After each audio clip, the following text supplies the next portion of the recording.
there, and welcome to Wednesday Weekly Wisdom, my new podcast based on my very popular Instagram series, where I get to interview guests from all walks of life, where they share their stories of success. We talk about everything and anything. I'm so excited that you are listening. Follow me on Spotify and follow me on Instagram at official Ayush Shokala. See you there. Hi there, and welcome back to Wednesday Weekly Wisdoms with me. And today I have the most incredible guest joining us. I have Victoria Coren Mitchell. I'm so excited for this conversation. As many of you already know, Victoria is a household name. She presents BBC Two's highest rated show, Only Connect, as well as hosting Radio 4's comedy series, Women Talking About Cars, and Radio 4 Hearsay, which she also produces.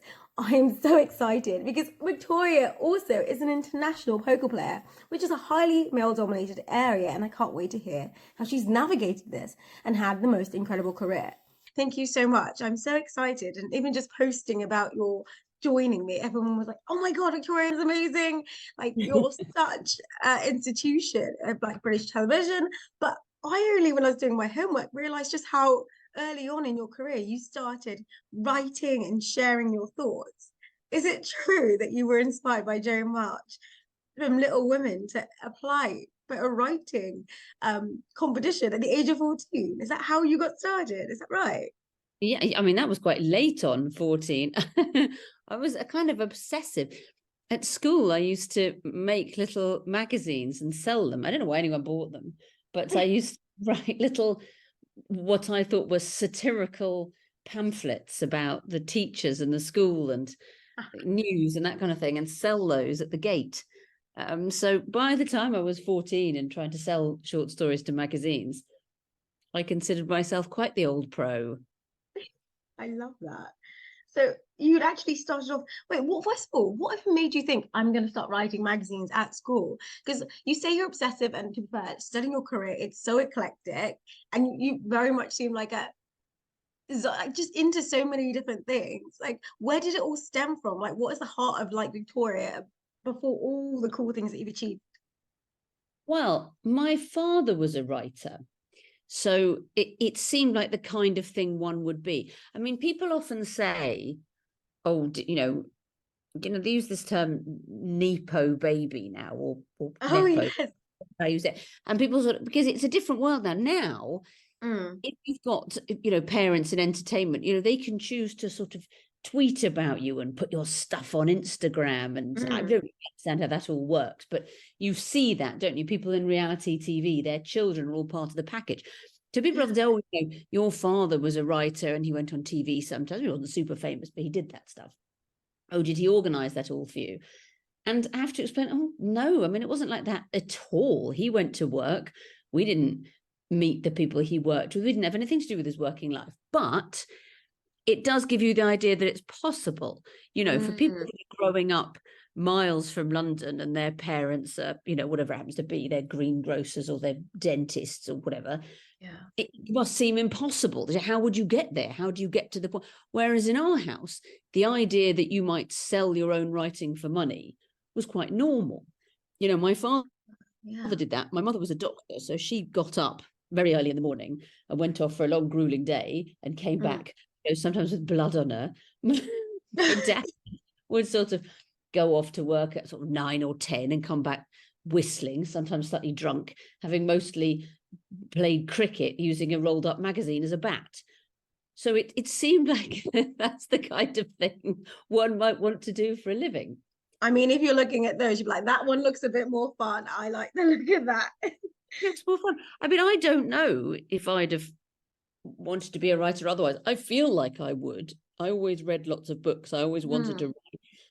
As you say, in Little Women, Jo March is somebody who does this. She sells stories. She posts off her stories. Yeah. And see if anyone will buy them. And that always struck me as a very romantic idea. How much that's to do with my father, obviously I can't know, because I can't have another version of me with a different one. But it seemed possible. That's actually a really interesting thing that we don't talk about. Like we talk very much today about representation and why representation matters, but actually what you're talking about is that just seeing it made it a thing that was in your head, in one of the things that you could action. So as a young person, even before 14, like the idea of writing, selling it just becomes normalized. So it's like almost expanding your horizons by just someone else in your world doing these things. No, That's so cool. that's exactly why representation matters. That is exactly the point of it. If you don't see anyone in your world or a bit like you doing the thing you want to do, it's not to say it's impossible. Obviously, people have always broken through being the first, of their whatever it is, gender, hometown, school, ethnic group, whatever is the thing. People have always broken through. Much, much harder. Whereas if you see people like you doing things, it's much more easy to give it a try. Well, that's a fantastic start to giving it a try, because being a teenager, applying for that, starting, did you write for the Telegraph for 4 years as a teenager? I still can't believe that. It's just incredible to me. You see, that was later again. So at 14, I sold a short story to a magazine. There were young people's magazines. It's hard to imagine it 17, wasn't it? Yeah, it was just 17, and it was mostly pictures of pop stars and problem pages and whatever you get in magazine, but they did have short stories as well. And yes, and I managed to sell them a couple of short stories. The Telegraph was about, I can't remember, 2 or 3 years later, they advertised, they had a competition, they had a new weekend section, and they decided they wanted a teenage columnist, so they advertised a competition. You could send your stuff in to try and win this competition to be a teenage columnist, which I did. I wrote them a column about having never really gone to the countryside. We lived in London, and I wrote this thing about the countryside is meant to be this idyll, but I don't understand it. If I ever go there, I have to put on my Sony Walkman to drown out the birdsong. You're probably too young for Sony Walkman. I do know it's Sony Walkman. I tried to search up to actually find your article. It was like the terrors of the countryside for an urban child. And I really wanted to read the whole thing, but I can't find it anywhere on the internet anymore. No, well, it probably never was. But the idea, I think, I won this competition, I had this competition. But the thing is, I think the idea of it was they wanted a teenager to tell all their grown-up readers what teenage life was like. So they wanted someone who'd blow the whistle on, whatever it was, sex and drugs and parties and drink and what everyone was up to. And obviously that's a bit of a paradox, because the kind of teenager that's having a lot of sex and drugs and parties is not also writing a column for the Daily Telegraph. I was a bit of a square. I filed my column every week, on time and the right length. But I really couldn't tell them much about what their saucy children were up to. I love that. But that's something really interesting about you, because I love the fact that I feel like you're a bit like me. That's why I reached out. Like, you're a lateral thinker, you're quirky, you're cool, and you've made kind of being kind of really, really smart, kind of really cool. And you see that, you become a professional poker player. Is it true that you're the only one to have won a European title twice? That's incredible to me. But where did you go from, first of all, what I can see is kind of a journalistic background to this whole amazing career in poker where you won millions of pounds? What was the thread there? That just seems like 360. Well, that was, I think, by the time I was in my late teens, so I had this life writing this column and everything, but I didn't really know any boys. I went to an all-girls school. I was not hugely socially, I mean, I say it's kind of you to say that I'm cool. I certainly don't identify as cool. You're cool though. Everyone on the internet thinks you're cool. I saw so many stuff about being Victoria's every guy's crush. You're the smart crush. You have your own following on Reddit. I mean, I can't really imagine that's true, but thank you. But I'm not lying, I promise. But I was never, socially, I really wasn't brilliant. I never knew the right thing to say, and I was bad at making friends at school, and I certainly didn't know about flirting or whatever it is, those sort of interactions. Terrible. And my brother used to play poker.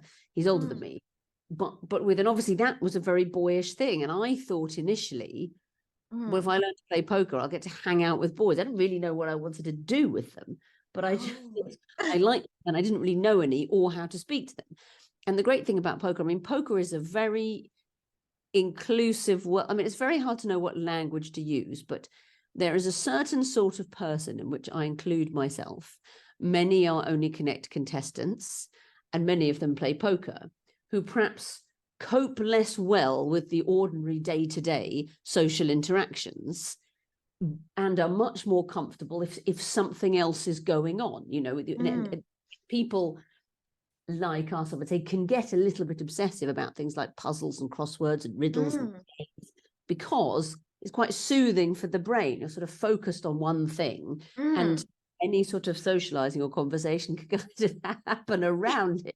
You can be quite so I thought, well, this is very much for me. And these poker games, you could sit in them and not say anything if you didn't want, just play cards, but sort of be near, you know, other people and boys and so on. So I started for that reason. I thought, well, this will be my way of getting to know some boys, and actually just got absolutely bitten by the bug of the game. And within a few weeks had figured out, you know, 18-year-old boys aren't, no, they're not all that interesting, but the game was great.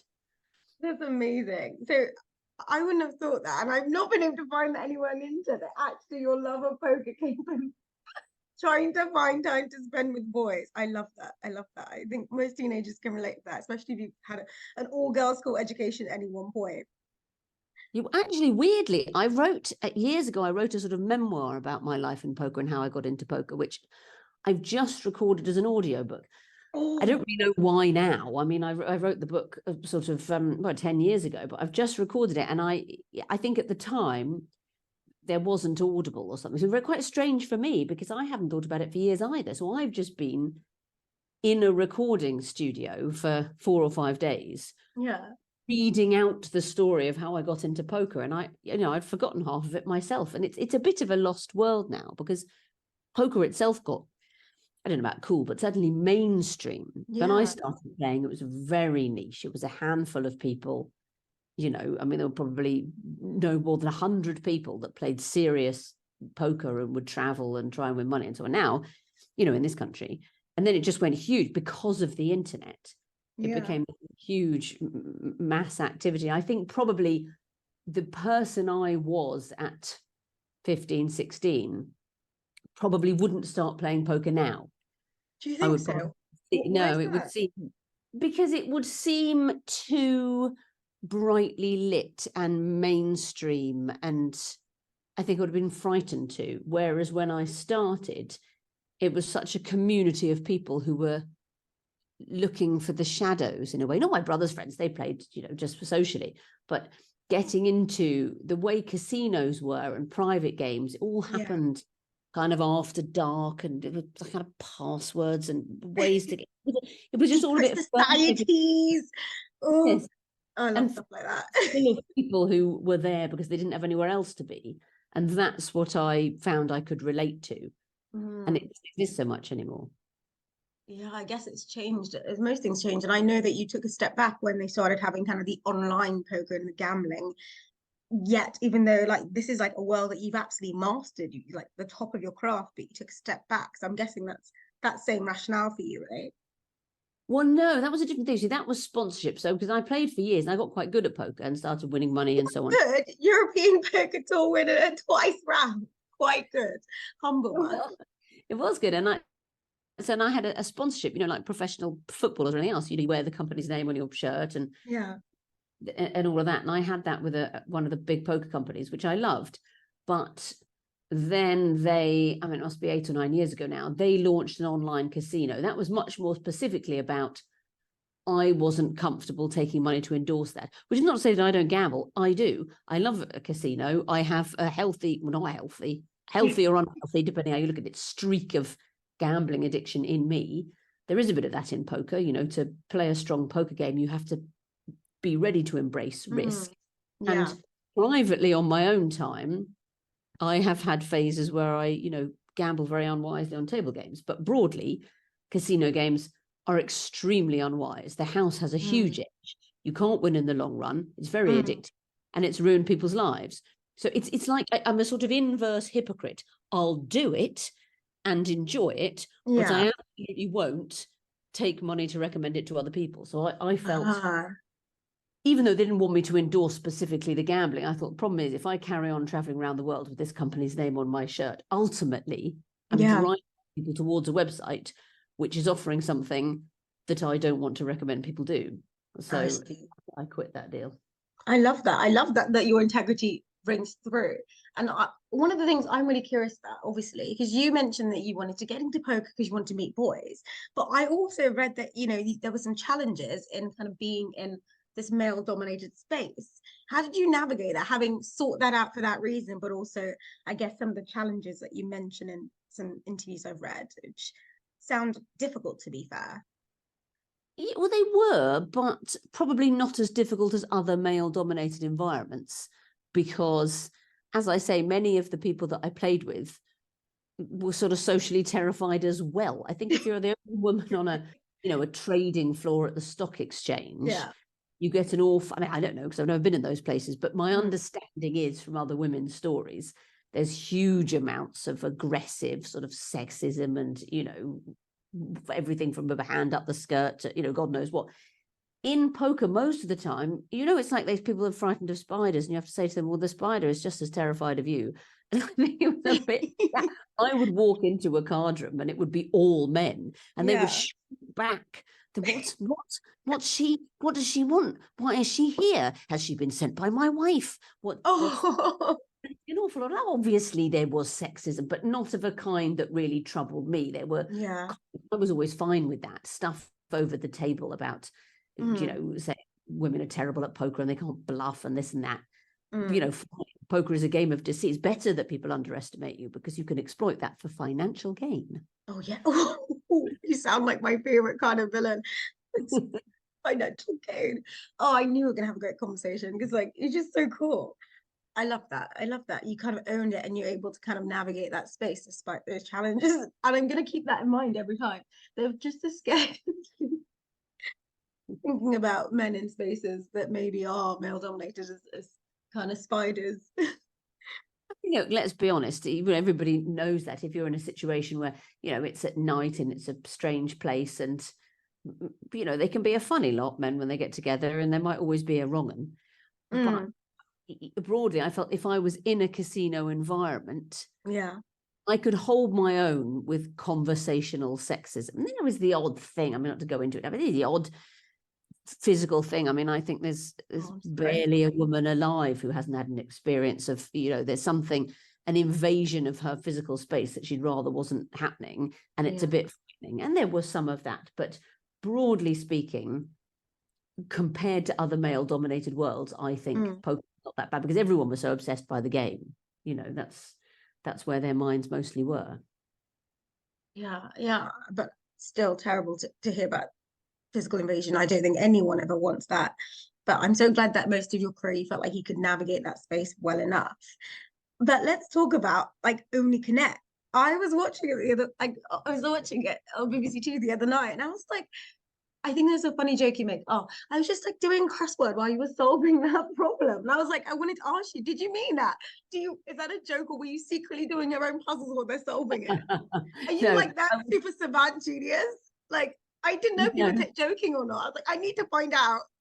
I was joking that, I mean, I think probably regular viewers of Only Connect will know my MO is, you never really know if I'm joking or not. All my jokes are private jokes. I mean, there's no studio audience. I love it. I just make these jokes directly to the camera. The contestants, I mean, sometimes they laugh, but usually they're concentrating so hard on the quiz they're not really listening, and the crew's busy and there's no audience. So I'm just talking into absolute silence. And I mean, it's a bit marmitey. You know, you get lots of people on the internet saying, what's she blathering on about? I hate it. I can't watch. I have to fast forward through those moments. And other people just get the deeper joke. The people I think of as my people, they get the deeper joke that I find the concept of a TV quiz slightly ridiculous. I love it, but it's ridiculous. And all the trappings that go along with it, you know, there's got to be some introductory remarks and some a little summary of the people that are on the quiz and some closing remarks. And it's also daft. I tend to do it in a slightly exaggerated, daft way, because I think our viewers are very clever and they know that. And if I was so you're kind of like, it's a joke in a joke kind of thing. So I was not actually simultaneously doing a crossword. I sometimes do other things. I mean, sometimes you'll hear a contestant say something like, are they anagrams? And if they're not anagrams, I'll, you know, use my pen and paper to try and work out what they'd be if they were anagrams. And then I don't notice when they've got the answer. But they're very understanding about that. I was like, oh my God, like she's got to be a super genius. Like, because you do all of the most intellectually exciting, stimulating, really robust things, right? And do you ever, well, it's a question I ask lots of people, like, do you ever feel like nervous, apprehensive, or do you just have like a particular method? I know everyone has like a motto they use or something that they use to help them do things. Like, what's your way of getting around like the challenges of doing things that are like really, you do really quite big things and really like intellectually scary things? Well, but those aren't the things I'm scared of. You see, people are scared of different things. I'm not frightened of an intellectual challenge. I mean, well, you can only fail. You know, I don't have low self-esteem intellectually. I think I'm quite bright. I'm probably not as bright as some people think I am, but I'm bright enough that that's not an area of self-doubt. So I don't really mind. The people on a are cleverer than me. If I don't understand something, I'm not embarrassed. That's not where my worries are. I mean, to this day, socially, you know, walking into a party where I don't know people, or even if I do know people, I find that terrifying. I worry hugely about, you know, am I dressed right? Do I look right? I come away from almost every social encounter gripped with self-loathing and regret. I mean, it doesn't matter. It could be hello to another parent at the school gate. I just come, oh, why did I say that? And why didn't I say that? And what, oh, all of that, those sorts of encounters I find terrifying. Somebody saying, you know, here's a spelling test against the clock. That doesn't hold fear for me. You know, I liked exams at school. For some people, that's a source of anxiety, dreams, and terrors. Not me. That was comfortable. That was everybody had to be quiet, so I couldn't say the wrong thing. Ah, I see. That makes lots of sense. Do you know what? That makes lots of sense. Because, you know, when I look at the things you've done, the things that kind of like in the moment, kind of live audience, 8 out of 10 cats, things that you have to be opinionated, like funny, witty, like on the ball, like that's clearly like your wheelhouse. Like that's just easy for you. But then it's all the other stuff. So it's about, I guess, you've leaned into the things that you're great at. That's brilliant. So one of the things I like to do on this series is ask people to share like 3 wisdoms that they would want to share with everyone that they think that would help them that they've learned in their journey so far. What would be the things that you would share? 3 wisdoms. Oh my goodness. 3 wisdom. I mean, I'm not huge on giving advice because that's to suggest that I know what I'm talking about, which I don't really. I'm sure you do. That's a tricky one on this, but I mean, I would say with poker advice, people ask me for that a lot. And with poker, my advice would be there's a lot less bluffing in the game than you'd think from TV. So you're better off having the best hand. And don't play for sums of money that are too affordable or not affordable enough. So if you play poker for money you can't afford, you're frightened and you won't play properly. And if you play for money you don't care about, you won't care enough and you won't play properly. So play for the right money and with the right people, and don't bluff as much as you think you ought to. In real life, I mean, if I was great at knowing how to navigate real life, I wouldn't play so much poker. But I suppose somewhere in the conversation we've had, intellectually, I understand, or I have to assume most people are terrified. Not all.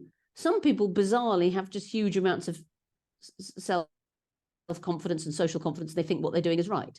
And I never understand those people. Most people think are plagued with terror and self-doubt. And they're not really thinking about what you're doing. And the best you can do is sort of smile and be nice and ask about other people's problems because they're not really focused on yours. But even insofar as I give that advice, it's like diving. I can tell somebody how to dive into a swimming pool, but I can't do it. So you have to take your own advice as well in this scenario. So everyone's scared too. Yes, I'm quite a long way into life without having managed to take that advice, but I tell myself that. I don't know. I think you must be winning to some degree. You've built a life that works for you. You know, you've been on only for 8 years. You have all these amazing columns. Like people love you. So you've done life well, I think. And that's one of the key things I really love when I speak to people who are like eclectic and kind of different, is that when they built a life that they're thriving in, like, and I love to see people like living in that way. It's such a good representation of knowing that even if you do like, oh, for me, I'm autistic, so I do have like special interests that are very specific, that you'll find your way to like thrive in a world that's a little bit different. Well, that's why you always have to believe in what you're doing, because other people won't necessarily, especially in the world of the internet. I mean, I probably get it more than most because I'm on TV, but everybody, you get this sort of criticism of people. They come in and they want to tell you what's wrong with you in the rudest way. And that's always going to happen. You know, you can't assume that people will respect who you are or what you do or what you stand for. So you have to, you know, if you write something, what matters is that you believe it's good and that your conscience is clear and you all think you're doing the right thing, because chances are other people won't. So it's no good, it's no good judging yourself in the court of public opinion. Oh, I love that. That's got to be the third wisdom as well. Like, don't judge yourself in the court of public opinion. Play for the right sum. So I guess the risk has got to be right. Can't be too little that you don't care. Can't be too big that you kind of like frozen. And you've got to remember, everyone's scared too. We're just trying to figure it out. Oh, that sounds like some empowering and freeing ways of thinking. It's brilliant. Thank you so much. I'm so glad we got to do this conversation. It's been so brilliant. No, it's been lovely to talk to you. Thank you. Is there anything else that you'd like to share? Like, if you had one thought, or do you want to, or is your Audible kind of coming out? Great. I think you did a brilliant job of having a half-hour conversation. You seem to cover a lot and, reach a neat conclusion. I think that's great. Thank you. Do you want to talk about your memoir? Because I know that you said you were audiobooking for Richer for Poorer. When is it coming out? Really? No, well, it just came out last week. I mean, perfect. So everyone can see it now. Amazing. Yes, if you want to hear more of my droning voice talking about poker, there's it's on Audible with the memoir. I'm gonna go check it out. I'm looking forward to that. And it's not droning at all. And I love an Audible when I go for my little 5K walks in the morning. So that will be lovely. Thank you. Not at all.